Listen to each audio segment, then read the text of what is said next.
Assalomu alaykum.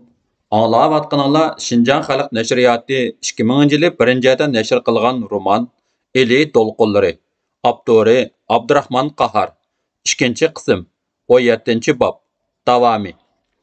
Osman banditlari Chengilning ilini Ko'kto'qay ilining yerimini Baytikka ilib ketmoqchi bo'lyotidi degan xabar kelganda Nizomiddin ilini qutqizib kelish uchun G'oyatning divizionini yurish qilishga buyurdi. G'oyatning divizioni yurishga otlanib yo'lga chiqqanda, komandir jangchilarning yodiga yana Botir G'ozi keldi.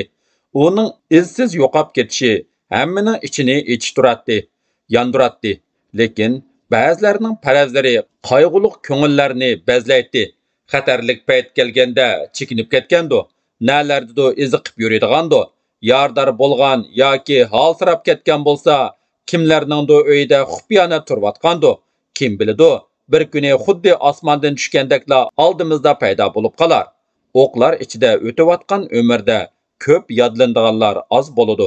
Botir G'ozi bir qancha kundan beri ko'p yodlanayotgan jangchi. Uning qo'rqimsizligi, fidokorligi, tuz qo'polligi, sodda ochiq ko'ngilligi kimlarning esidan chiqsin, shundoq azobli xiyollar bilan qism tog'larga o'lishib keldi. Tog'larda urush qilish bo'libmi tek yorliq, cho'qiliq g'or o'nkirlik tog'larda urush qilish va bandit qo'g'lash nabob ovchining ov qilishiga o'xshaydi. Tamtarab qilish, nishonga yuzlanishdan chetlash yuz berib turadi.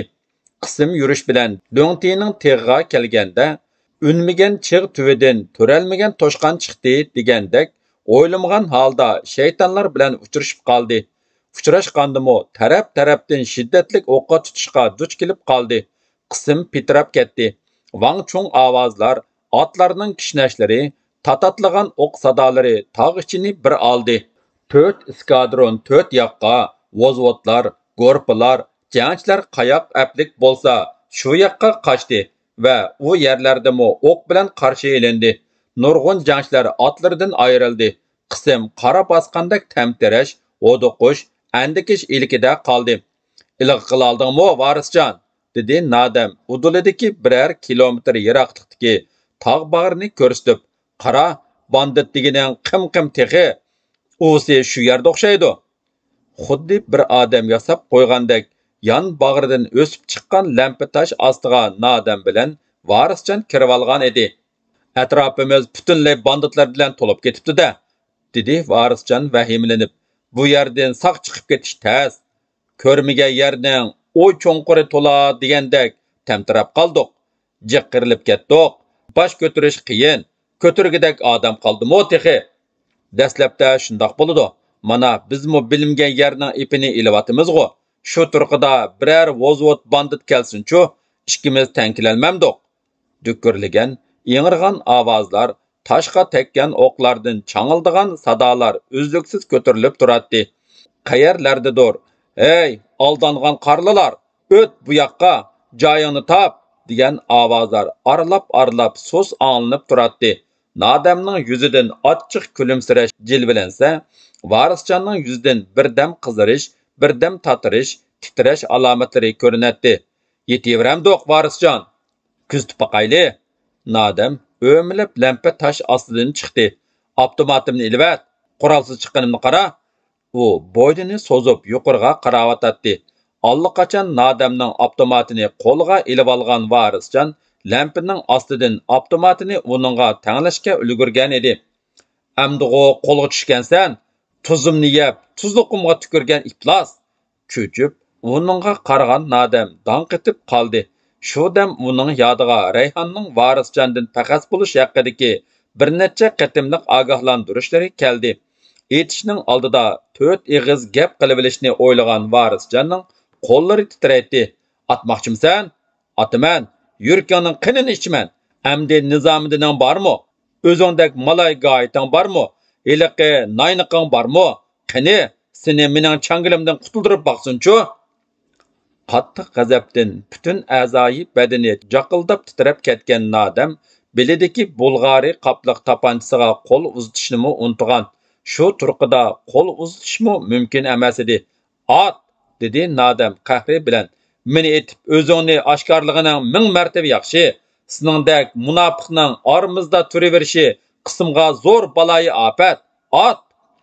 Sen xili burunla mening qo'limda o'lmoqchiding. Biroq shu chog'da birisining yuqoridan tushayotganligi g'ilpal ko'rinib qoldi.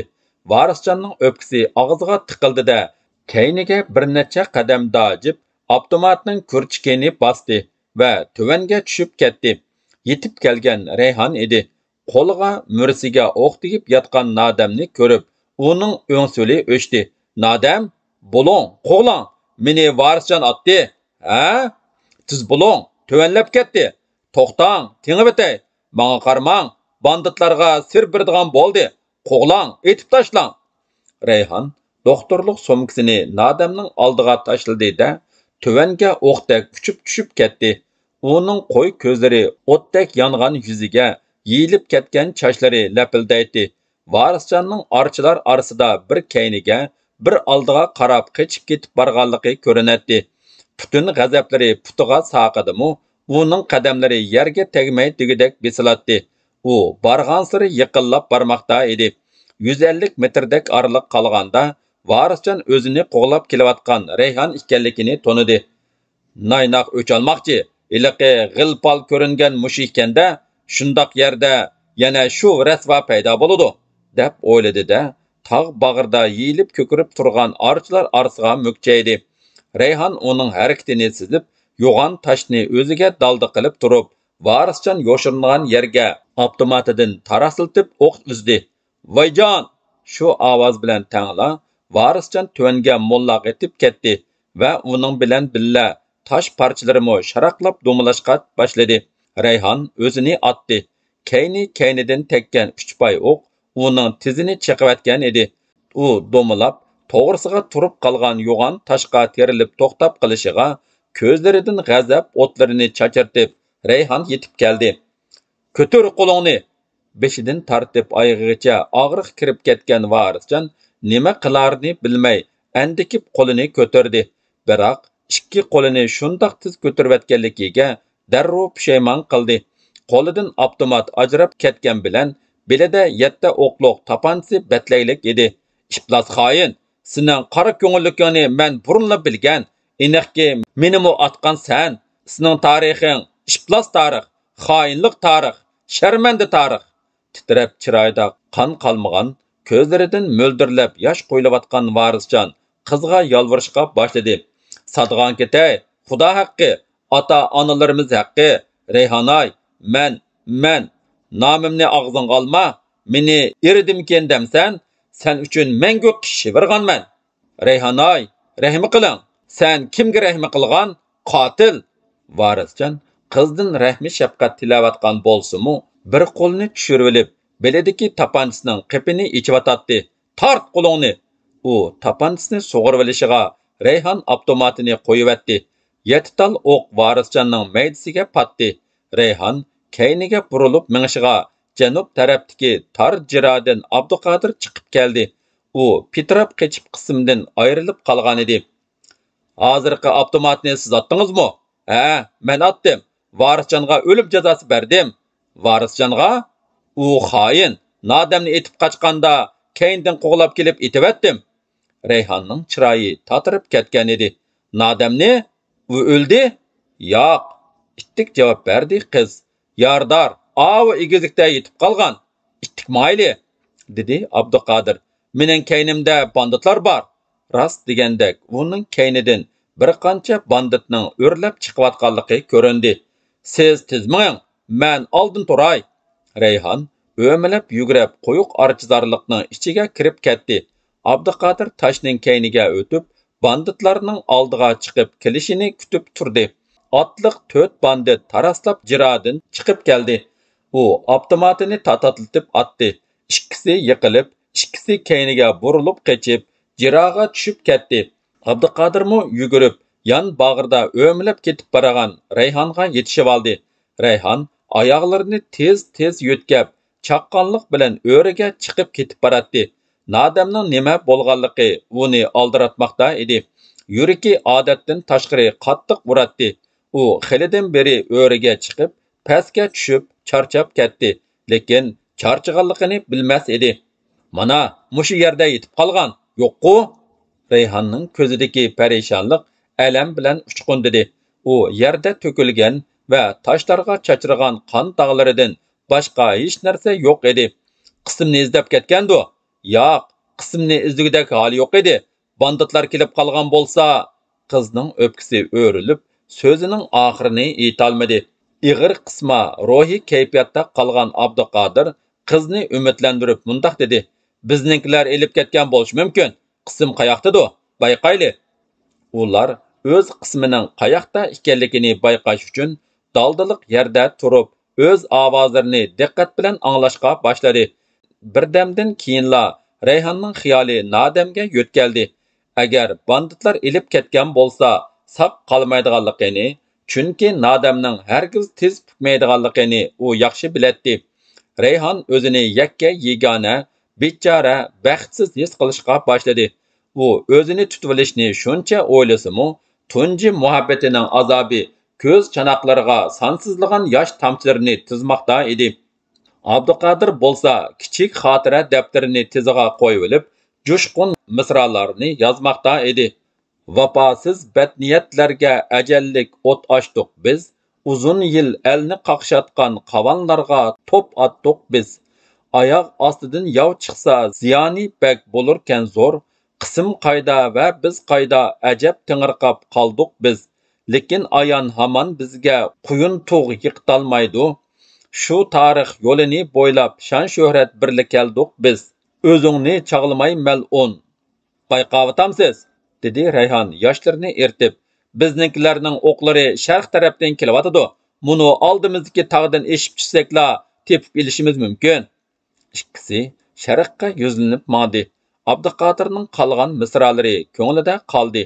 Divizion besib o'tgan toshliq, o'nkurlik yerga kelganda shimoliy tarafdagi qo'ng'ir toshliq tog' bag'ridan shiroqliq miltiqlarini teqimiga qistirib olgan 7-8 otliq ikkisining oldig'ila chiqib qoldi. Bandit! Vaqirvatdi Rayhon. Avtomatlardan tangla o'q uzildi. Abduqodir kayni-kayndan 2 granat tashladi. 3-4 yiqildi-da, qolganlari birdamdala ko'zdan g'oyib bo'lib ketdi. Ikkisi fursatni g'animat bilib, tezlik bilan sharq tarafdagi tog'ga yamashdi. Rayhonning sharqni faraz qilgani to'g'ri edi. Divizion tuyuqsiz hujumga uchrab, Petrov ketganda divizion komandiri Gayit bir qism jangchilarini boshlab kayniga chekingan va dushman harakatiga sapsilib sharqqa buralgan. Shu chog'da u jangchilarining Petrov ketganligiga terikkan. Kichikkina o'ng'ishsizlikqa duch kelsa, teriqdek terildi. O'diqib, tamtirab qolganini qarmamdigan. Hujum qilishni biladi, chekinishni bilmaydi. Chekinishni bilmagan jangchi o'zini o'zi halok qiladi. O'zini saqlashni bilish bu bir jangovarlik. U g'udungshib jangchilarini davomli sharqqa boshlagan. Buni farq etishga ulgurgan jangchilar kaynidan yetishib borgan. Gayit banditlarning yon tarafidan hujum qo'zg'ab, o'zi eng oldiga birinchi safga o'tgan. Dushmanmi o'ylamagan o'ng'ishsizlikqa duch kelib, bu yoqqa yuzlangicha Gayitning qismi abarun tutishga ulgurgan. Abduqodir bilan Rayhon tog' ustiga chiqqanda o'z qismining harakatda ekanligini ilg'or qila oldi va tuvanga serildi. Ba'zi yerlarda yumilab, to'xtab, yana serilib, soyning tapiniga tushdi. Ular terishib-tirmishib, to'xtamay ilgirlab, yana tog' ustiga chiqqanda o'z qismi banditlarga qo'g'lab zarba berishga o'tgan edi.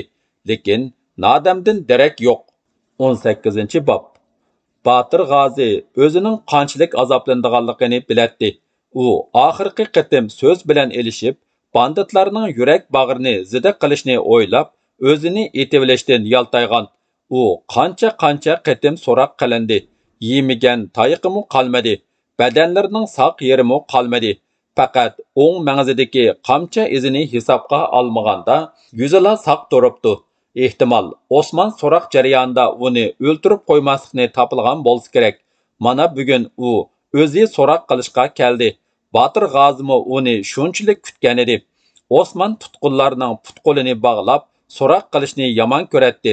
Shunga putqoli yeshitilgan Batir G'ozini yerdan yarim metr ko'tarilib turgan qarg'ay ko'tkining oldiga turg'izib qo'ydi. O'ttira bo'yliq, to'g'riliq, qara soqolliq, yuzi qaramtul, Ko'zi sal qiysiqroq Osman ko'tak ustida o'ltiradi. Uning atrofida bir necha odamlari o'ri turishadi. U uchisiga tulka terisidan tikilgan uzun juva, beshiga quyruqliq quloqcha, oyog'iga qo'nji tizidan oshgan o'tuk kiygan bo'lib, belidagi mavzari juvasining ichidan yarim yota ko'rinib turadi. "Xo'sh, bala", dedi u. "Bizning 200 dan ortiq odamimizni qirib tashlagan sen ekansan-da." "Yo'q, menla emas. Mening yana 2 sabdishim bor." "2 sabdishingni qo'y. Ularning jini allaqachon jahannamga ketgan. Meningcha ularning jini jannatga ketdi. 200 odaming jahannamga ketdi-ku deyman." Osman Botir G'ozining beshidan tortib oyog'igacha yongan ko'zlari bilan bir qur sapsilib qaradi. "Senlar qanday hukumat qurmoqchi? Biz 3 viloyat inqilob hukumatini qurib bo'lgan. Hukumatning maqsadi nima? Gomindang va barliq gomindangchilarni yo'qotib, Şinjangda hamma millatlar barobarligidagi xalqchil hokimiyat qurmoqchimiz. Senlarga qo'mondonlik qilayotgan kim? Xalq va ularning orzusi. Tuz gap qil, o'lgun keldimi?" Osmanning ko'zlarida tarsaliq o'tlari yondi. Botir G'ozi kuldi. "Inqilob qilgan odam o'limni o'ylamay gap qilamdi. Men o'limdan qo'rqmayman. Dunyoda o'lish, tug'ilish bo'lib turadigan narsa. Biroq o'limning qadri kim uchun o'lishda? Gap satma. Men sendan qo'mondonlik qilayotgan odamni so'rayapman. Uqdingmi? Xalqning orzusi bo'yicha so'yimlik rahbarimiz Ahmadjon, oliy bosh qo'mondonimiz Isoqbek. Men bilman, biroq siz bularning ismini anglasangiz xafa bo'lasiz. Lekin butun xalq, butun milliy qismlar bularning ismini anglasa so'yinib ketadi va ularni ko'rsa mundaq deb naqshaydi. Salom rahbarimiz Ahmadjon, oliy bosh qo'mondonimiz Isoqjon, chiniqtuq Po'latdek o'z qo'lingizda. Agar buyruq bo'lsa biz tayyor." Osman terkib o'rnidan turib ketdi. Botir G'ozining ashu marshini xuddi o'z ahangi bilan aytgandek ruhliq turishi uning arvohini uchirayotgan edi. Qaramtul yuzi ko'kirib, qalin kalpuklari titrab ketgan Osman: "O'lgan kapto sening, butunlay yolg'on aytyapsan. Texi boyqi odamlarning ichidan Dalilqonni yo'shirayapsan. Dalilqon bizning bir frontning qo'mondoni. Bilaman, uning qora ko'ngil, anqov do'tligini meni bilmaydi demsan?" "Anqov do't?" Botir G'ozi kuldi. "Siz 6 oyni aran 40 kun so'raladingiz. Sizni 6 oydan surib chiqargan kim? Dalilqonning jangchilari. Uning urush qilish taktikasi Dalilqon do'tmikan?" Bu haqiqiy paktni u qandoq yapalaydi? 6 oydan qo'g'linib qochib chiqib ketgan o'zi tursa, u bigiz qo'li bilan Botir G'ozini junishqa boshladi. "Do't, baring do't. Voy pushtidan tangan ahmaq qozoq. Qozoqman, pushtim bilan faxrlanaman. Lekin shuni bilingki, men kichikkina qozoq uyining o'g'li emasman. Inqilobiy davrning o'g'liman. Mening qozoq bo'lganimdan inqilob sepida turg'unim 1000 martaba qimmatlik. Bu sep bilan texmo faxrlanaman. Xo'sh, oqsoqol", dedi Botir G'ozi ochiq kulimsirab turib. "Siz kimning qo'mondonlik bilan harakat qilyapsiz? Sizni lashkarlaringiz Batur deydi ekan. Batur rost gap qiladi-ku. Ayting qani. Meni boshqalarning qo'mondonligiga bo'ysundigan o'zingdek ahmoq demsan? Men o'zimga o'zim qo'mondonman. Har qanday odamning gapini tukka olmayman."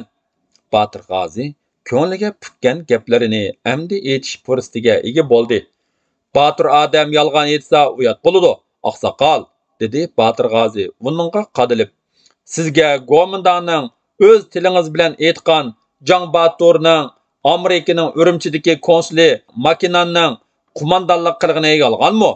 Sizning podpolkovnik Yusufjanni so'roq qilish materialini Makinanga ko'rsatganingiz Makinaning o'ltirib, buningdan yaxshilik kelmaydi deb sizga yo'l yo'riq bergani yolg'onmi?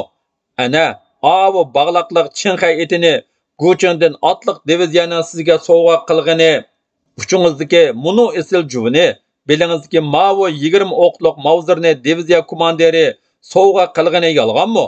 Yolg'on aytib, dunyoda Batur bo'lgan odam bormi? Osman o'rinda turolmay qoldi. Ko'zlari dahshatli yinib, qo'rqinchli tus oldi. Qo'lini bir qancha qatim Mavzirga apardi-yu, yondirib oldi. Uning yanida turganlarning qini texmo qizib ketgan edi. Agar ular o'zlari so'roq qilgan bo'lsa, uni allaqachon qamchisiga bostirib o'ltirib bo'lar edi. Lekin Osman nemishqidu biror qamcha urmayotdi. "Ey, og'izdan tekkan harmi, meni haqning qo'liga qarab qolgan demsan?" dedi Osman asabiylarcha varqirab. "Manga butun Oltoydagi odamlar agishidu. Men mushu ziminda dastlab turgan tog'man. Kayningdagi qarg'aydek odamman. Ey, oqsoqol!" dedi Botir G'ozi miyiqida kulib.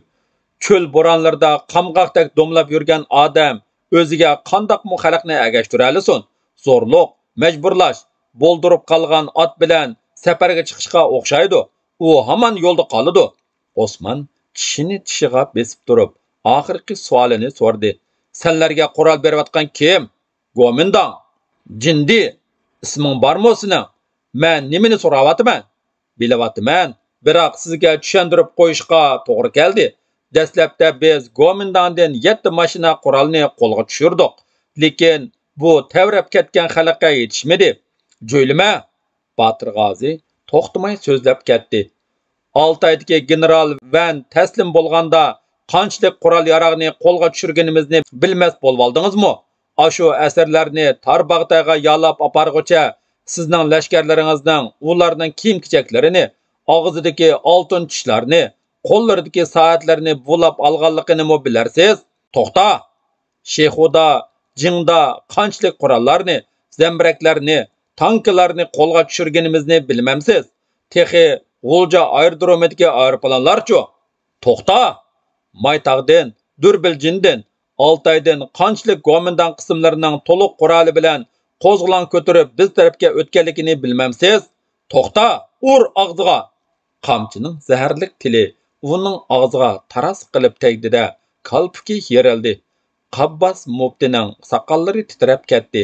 Osman mushukning ko'zida kiyinib, qizib ketgan ko'zlarini uningga tikib turib so'radi. "Mufti, buningga qanday jazo berish kerak?" Bayatdan beri nima qilishni o'ylab o'ltirgan mufti darrov javob berdi. "Mundaq qizil jangirlarni, uning avlod pushtlarini o'tqa besib, kuydirib, kunini ko'k so'ritish kerak, Batur." U o'z javobidan Osmonni qaltis xushal qilaman deb o'ylagan edi, biroq Osman uningga olib qarab, o'rnidan turib ketdi-da varqirdi. "Döt, dötsen! O'zimizning an'analik jazolarini bilmaysan, bilamsan? Mundaq o'zini bilmagan munofiqni otning quyruqiga so'ritib o'ltirish kerak." Botir G'ozi achchiq kulimsirab turib Qabbos muftiga aytdi. "Hey, anqov mufti, o'z boshliqingga shuncha yil agishib yurib, texicha uning ko'ngildagi ishni bilmaysan. Sana echinaman. Uvol sana bechora." Osman Botir G'ozining o'zinimi, muftinimi masxara qilayotganligidan jahil tarsoqlik bilan varqirdi. "Ot quyruqiga bog'la!"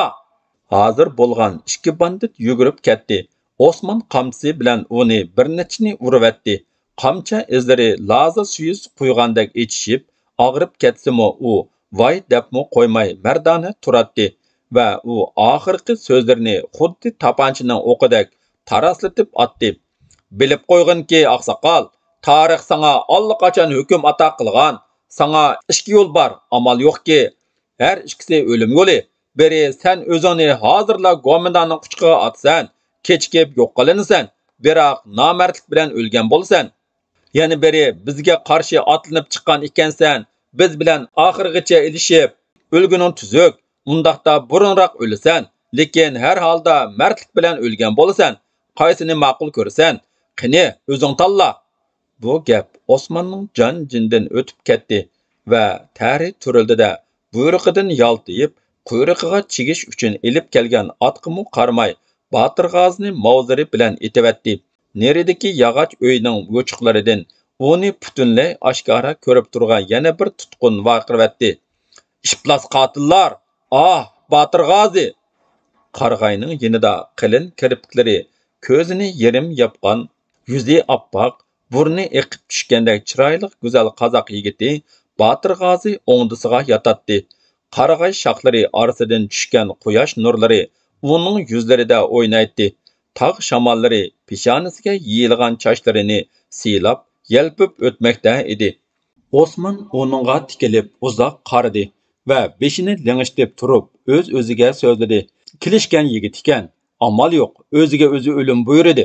Bu yoshlikning qadrini bilmadi. U birdilla Botir G'ozining yuragiga nashtardek sanjigan so'zlarini o'ylab qoldi-da, bir narsadan seskinib ketgan odamdek andikib varqirvatdi. Bu o'ngmaganni opirib tashla, o'likini qağa quzg'unlar yesin. Botir G'ozini yog'ochni so'ragandek so'rab ilib ketdi. Amdi hozir vaqirgan sartni ilib chiq, dedi Osman ko'tak ustida o'ltirib. Jazolash uyidan tutqunni haydab chiqdi.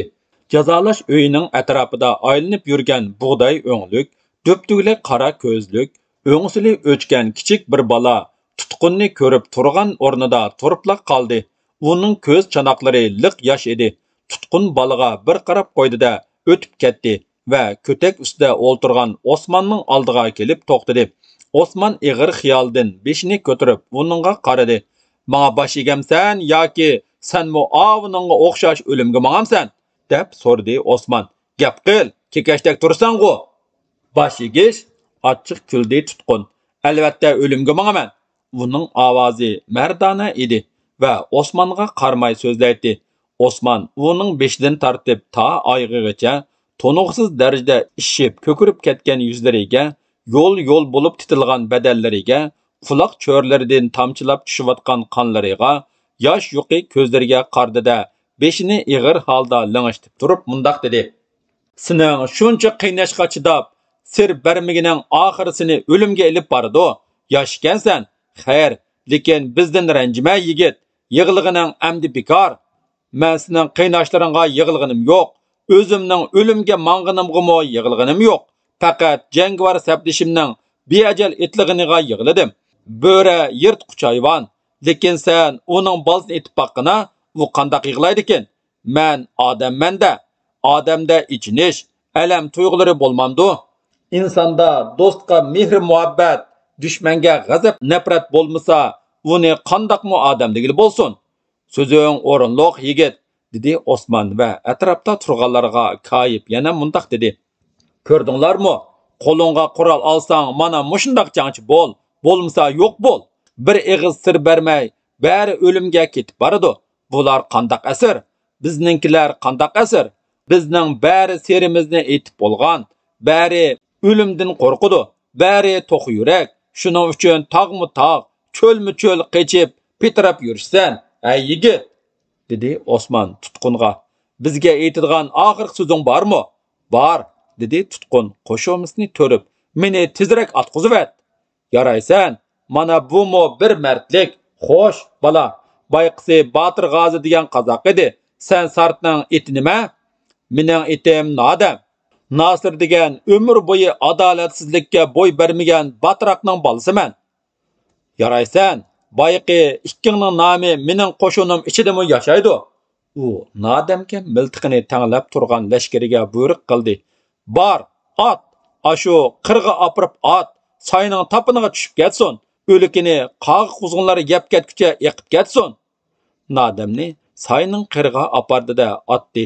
U ikki pay o'q bilan yiqilib, rost degandekla soyning tapiniga yumilab tushib ketdi.